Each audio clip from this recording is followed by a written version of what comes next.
gmail.com email చిరునామాకి ఇప్పట్లాగే పంపిస్తూ ఉండండి. ఇక మీదట వీటికి తోడుగా వాట్సాప్ నెంబర్కి కూడా మీ స్పందనని పంపించడానికి ఆకాశవాణి విశాఖపట్నం కేంద్రం ఈ నెంబర్ ద్వారా అవకాశ ద్వారాన్ని తెరిచి ఆహ్వానం పలుకుతోంది ఆత్మీయంగా. మరి ఆ నెంబర్ నోట్ చేసుకోండి. 7461612999. మరోసారి సరిచూసుకోండి. లేఖావళికి మీ స్పందనలు అందించడానికి వాట్సాప్ నంబర్ 7461629999. ఉత్తరాలు చూద్దాం.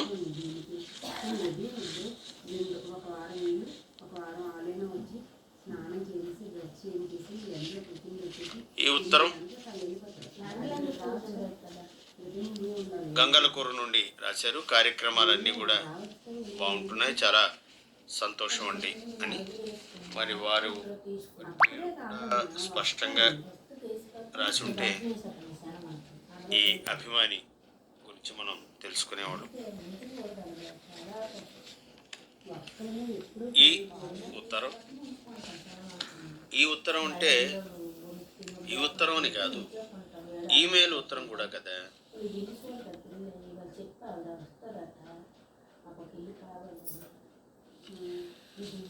డిసెంబర్ 20 స్థిరవారం అంటే శనివారం ఉదయం శ్రీమతి పి. సుశీల గారి స్వరంలో లలిత గీతాలు సుమధురంగా సాగాయి. సినిమా గీతాలకు పోటీగా సంగీతం సాగింది. తర్వాత వినిపించిన 2 సినిమా పాటలు కూడా చాలా బాగున్నాయి. ఆదివారం 28 డిసెంబర్ ఈ మాసం పాటు వినిపించలేదు. ఆరోగ్య మహాభాగ్యంలో పి. సత్యనారాయణ డాక్టర్ గారితో దిలీప్ కుమార్ రెడ్డి గారి ఇంటర్వ్యూ, స్థూలకాయం, గుండె జబ్బులు రాకుండా పోషకాహారం గురించి చక్కగా వివరాలు రాబట్టారు. గురువారం వాజ్పేయి గారి విషయాలు బాగున్నాయి. భలే అల్లుళ్ళు సుశీల గారి నాటికి నవ్వు పుట్టించింది అంటున్నారు రావులపాలెం నుండి రామచంద్రరావు గారు. ఈ ఆదివారం 28 డిసెంబరు ఈ తేదీని మీరు ప్రస్తావించి ఈ మాసం పాట వినిపించలేదన్నారు. ఈ మాసం పాట హైదరాబాద్ కేంద్రం ఇంద్రగంటి శ్రీకాంత్ శర్మ గారి రచన. కొద్దిసేపటి క్రితమే మనం అందరం విన్నాం, గమనించగలరు. సత్యవాడ సోదరిమణులు రాస్తున్నారు. ప్రతి బుధవారం ఉదయ సమీరాల్లో మీరు ప్రసారం చేస్తున్న పరమవీర చక్ర చాలా బాగుంటుంది. 17వ భాగంలో మీరు ప్రసారం చేసిన పరశురాముడు మేజర్ రామస్వామి పరమేశ్వరుని గురించి వింటూ ఉంటే ఒళ్ళు జరదరించింది. ప్రతివారం క్రమం తప్పకుండా వింటున్నాం. పగలే చీకటిగా ఉండే దట్టమైన అడవిలో అనూహ్యంగా విరుచుకుపడుతున్న ముష్కరుల దాడిని ఎదుర్కొని తన సైనిక బృందానికి దిశానిర్దేశం చేసి ప్రోత్సహించడమే కాకుండా విజృంభించి తన పేరు సార్థకం చేసుకున్నాడు. పరస్పరం జరిగిన పోరాటంలో గాయత్రి ఉపాసకులైన రామస్వామి గారు తన ఛాతీపై గన్ పేల్చడంతో ఛాతీని నొక్కిపట్టి ఉగ్రవాదిని హతమార్చడం ఆయన ధైర్యానికి మచ్చు తునక. శరీరం సహకరించకపోయినా తన సంకల్ప బలంతో సైనిక బృందానికి ఆదేశాలు ఇవ్వడం, పోరాట యోధులుగా నిలవడం మాతృభూమి పట్ల ఆయనకున్న గౌరవానికి నిదర్శనం. సత్యవాడ సోదరీమణులు వారు రాస్తున్న లేఖ వారి అక్షరాలలోనే అగ్ని జ్వలింపజేసి శతఘ్నుల్ని పేల్చినట్టుగా చక్కటి వీర రసోచితంగా పదక్రమాన్ని నడిపించారు. ధన్యవాదాలు. వీరే రాస్తున్నారు. 14వ తేదీ ఆదివారం మహిళావాణిలో స్ఫూర్తిదాయక మహిళా సంఘ సంస్కర్తల గురించి కందాళ కనకమహాలక్ష్మి గారి ప్రసంగం ఎన్నో విషయాలు మాకు చెప్పింది. దుర్గాబాయి గారి గురించి వింటుంటే ఆశ్చర్యం కలిగించింది. 11 ఏళ్లకు పాఠశాల ప్రారంభించి మహిళలకు చదువు నేర్పడం అంటే తన తల్లే మొదటి విద్యార్థిని కావడం విశేషం. చాలా బాగుంది. కందుకూరు రాజలక్ష్మి గారి గురించి చెప్పింది కూడాను. భర్తకు చేదోడు వాదోడుగా ఉంటూ వితంతు వివాహాలు జరిపించడం, వారిని తమ ఇంట్లో అట్టే పెట్టుకొని తల్లిలా సాకడం ఇవన్నీ కూడా అందరికీ స్ఫూర్తిదాయకం. ప్రసారం చేసిన మీకు, ప్రసంగకర్తకు మా ధన్యవాదాలు, అభినందనలు అంటున్నారు. చక్కటి స్పందన తెలియజేసినందుకు మీకు కూడా కృతజ్ఞతలు. ఈ లేఖ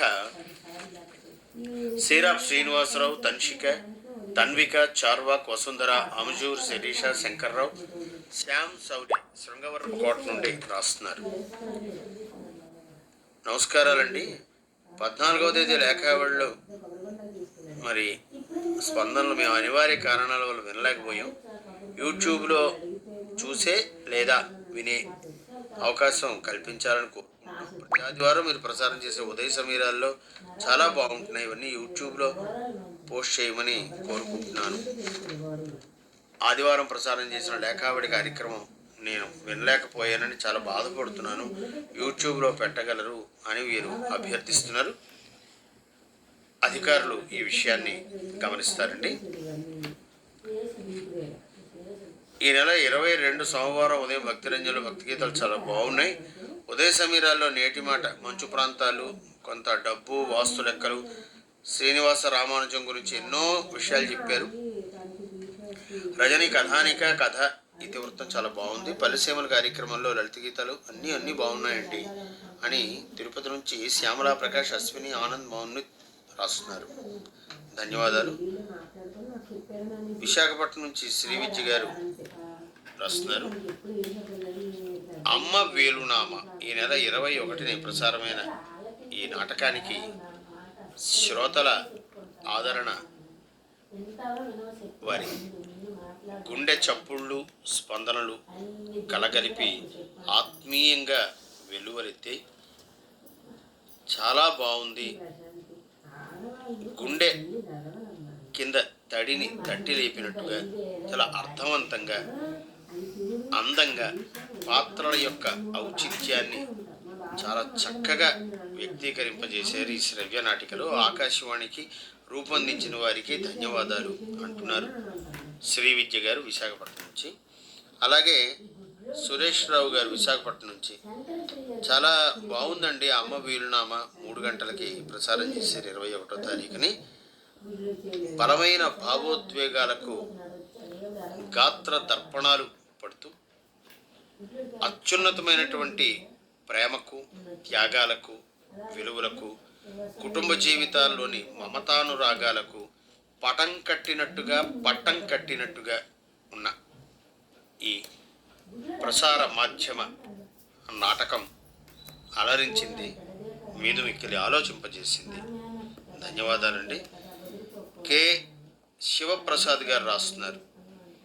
అమ్మ వీలునామ నాటకం బాగుంది అని చెప్పడం చాలా చిన్న మాట. బలమైనటువంటి సందేశాన్ని, చాలా తీవ్ర భావోద్వేగాలను సూటిగా గుండెలకు తాకేలాగా రూపొందించారు. కథ, ఇతివృత్తం, నటీనటులు, పాత్రలు, ఔచిత్యం, ప్రతి ఒక్కరూ కూడా ఈ గౌరవనీయమైన పాత్రలని చాలా మర్యాద స్ఫురీకరించేటట్టుగా అర్థవంతంగా సంభాషణని సమర్థంగా పలికి ఒక సామాజిక స్పృహకు, ఉన్నతికి తోడ్పడేటువంటి ఇలాంటి నాటికలు ఆకాశవాణి విశాఖపట్నం కేంద్రం ప్రసారం చేస్తూనే ఉండాలి అని తమ ఆనందాన్ని, అభిప్రాయాన్ని చెప్పారు కె శివప్రసాద్ గారు.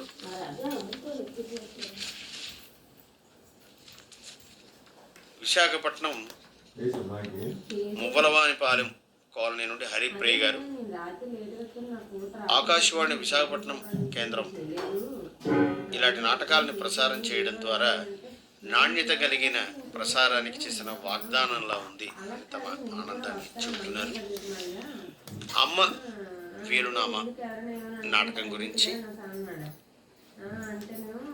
చిరంజీవిరాజు, కేవీఆర్ మూర్తి, జగన్నాథరావు గారు వీరు రాస్తున్నారు. 21వ తేదీ 3 గంటలకు ప్రసారమైన అమ్మ వీలునామా నాటకం మేము రికార్డింగ్ చేసుకుని మా నేతాజీ పార్క్ సెక్టర్ 1 MVP కాలనీలో శ్రోతలకు వినిపించాం. ఈ నాటకంలో కథ అందరి ఇళ్లలో ఉన్న కథ. ప్రస్తుతం యువత తప్పుడుతో పడుతున్నారు. తల్లిదండ్రుల ఎడ గౌరవం లేదు. నాటకం విని అలా ఉన్నవాళ్ళు కొంతమంది మారాలి. ఆ వ్యధతో ఉన్నవాళ్ళు కళ్ళనీళ్ళు పెట్టారు. ఇలాంటి నాటకాలు ప్రసారం చేయండి. మా పార్కులో ఉన్న వారందరూ చాలామంది వయోవృద్ధులు మెచ్చుకున్నారు అని నేతాజీ పార్క్ సభ్యులు MVP కాలనీ విశాఖపట్నం వారు తమ స్పందనని అందించారు. 23ని కర్రి పద్మనాభాచారి గారితో పరిచయం చాలా బాగుంది.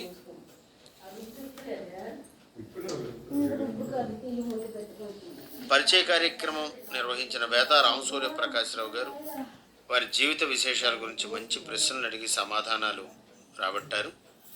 అలాగే అమ్మ వీలునామ నాటక నిర్వహణలో కూడా అత్యంత ప్రతిభ పాత్రల చేత గాత్రాభినయం చేయించడంలో పాత్రధారుల నైపుణ్యంలో చక్కగా ప్రకటితమైంది. 92 సంవత్సరాల కర్రి పద్మనాభాచారి గారి జీవిత గమనంలో తారసపడిన ప్రసిద్ధ వ్యక్తులు ఇవన్నీ కూడా పరిచయ కార్యక్రమం ద్వారా అందించారు. వారికి బేతా రామసూర్య ప్రకాశ్రావు గారికి ప్రసారం చేసిన ఆకాశవాణికి మా అభివందన చందనాలు అందిస్తున్న వారు పేరూరి వెంకట సోమశేఖర్, పేరూరి భ్రమరాంబ రాసస్వీ కాలనీ విశాఖపట్నం. 23వ తేదీ మంగళవారం మధ్యాహ్నం 1:30 మహిళావాణిలో దివ్యాంగుల సంకల్పబలం శీర్షికన టి శ్రీదేవి గారి ప్రసంగం వివరణ బాగుంది. సుధాచంద్రన్ అరుణిమలరెడ్డి వారి గురించి చెప్పారు. సత్యవాడ సోదరీమణులు ప్రతిభ కనబరిచి సాహిత్య సంగీత రంగాల్లో రాణించడం ఆ వివరాలు కూడా అందజేశారు. ఆకాశవాణికి ధన్యవాదాలు. పేరూరు వెంకట సోమశేఖర్ వారే చెప్తున్నారు. నాగేశ్వరరావు గారు దండు వారు రాస్తున్నారు. అప్పడాల అప్పలరాజు రేడియో నాటికి చాలా బాగుంది. అమెరికాలో సన్ ఆఫ్ అప్పడాల అప్పలరాజు కోసం బాగుంది. ఇలాంటివి శ్రోతలకు అందించండి. ఆనందో బ్రహ్మ అన్నారు. సత్యనారాయణరాజు పూసపాటి వారు రాస్తున్నారు. 21వ తేదీ మధ్యాహ్నం 3 గంటలకు అమ్మ వీలునామా చాలా బాగుంది. ప్రస్తుతం వస్తున్న వేగానికి నాటకరంగం అంతరించిపోకుండా ఆల్ ఇండియా రేడియో వారు ఇస్తున్న ఈ ఉత్సాహానికి ప్రోత్సాహానికి ధన్యవాదాలు అంటున్నారు.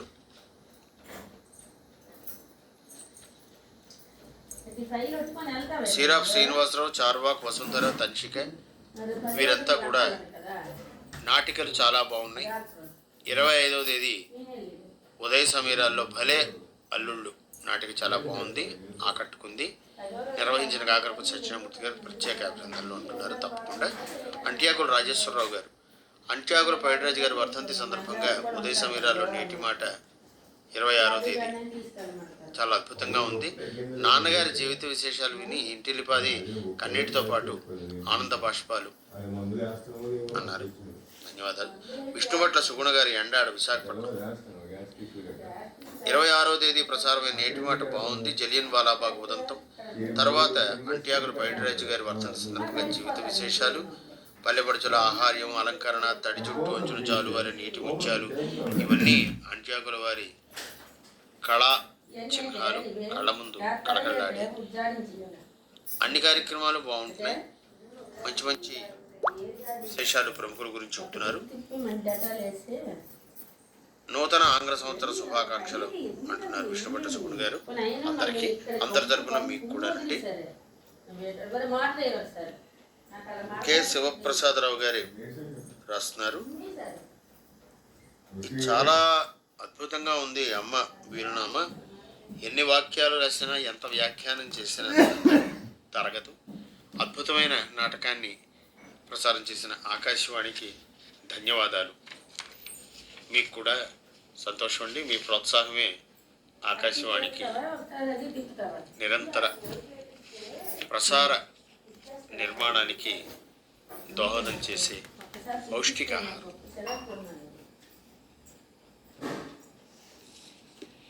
ఈ ఉత్తరం అవసరాల లావణ్య గారి కాకినాడ నుంచి రాస్తున్నారు.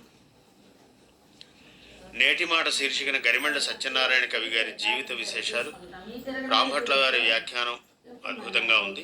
స్వాతంత్ర సమరయోధుల గురించి చెప్పినప్పుడు పదునైన పదజాలం, గళంలో గర్జించే స్వరం, ఆచితూచి వాడే పదాలు, కళాకారుల జీవిత విశేషాలు ఆవిష్కరించినప్పుడు పదాలలో పదనిసలు, ఇవన్నీ మార్దవం, ఇవి అవసరం, అవి పుష్కలంగా ఉండడం మా అందరికీ నచ్చింది.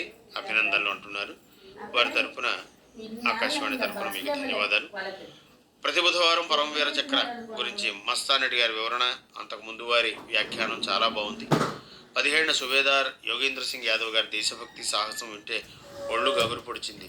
రేడియో మాధ్యమం ఎంత విశిష్టమైందో, విద్యార్థులు ఎంతమంది ఆ సమయంలో ఇలాంటి కార్యక్రమాలు వింటే తప్పకుండా లబ్ధి పొందుతారు. మన వీర జవాన్ల త్యాగనిరతి చాటేలా పాఠశాల అసెంబ్లీలో ఇలాంటి కార్యక్రమాలను ప్రసారం చేయాలి. సాహితీ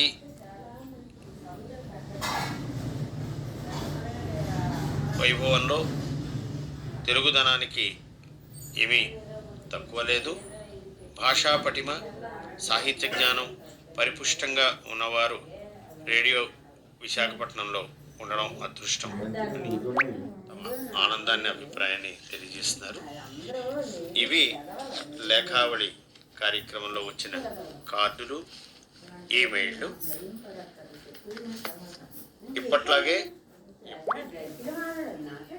పోస్ట్ ద్వారా పంపించేవారు. To the station director, All India Radio, Visakhapatnam కేంద్రం, సిరిపురం కూడలి 530003 చిరునామాకి లేఖలు రాయండి. Email address airpcvsp@gmail.com. WhatsApp number కూడా 74 16 17 29 99 7416172999. లేఖావళి విన్నారు.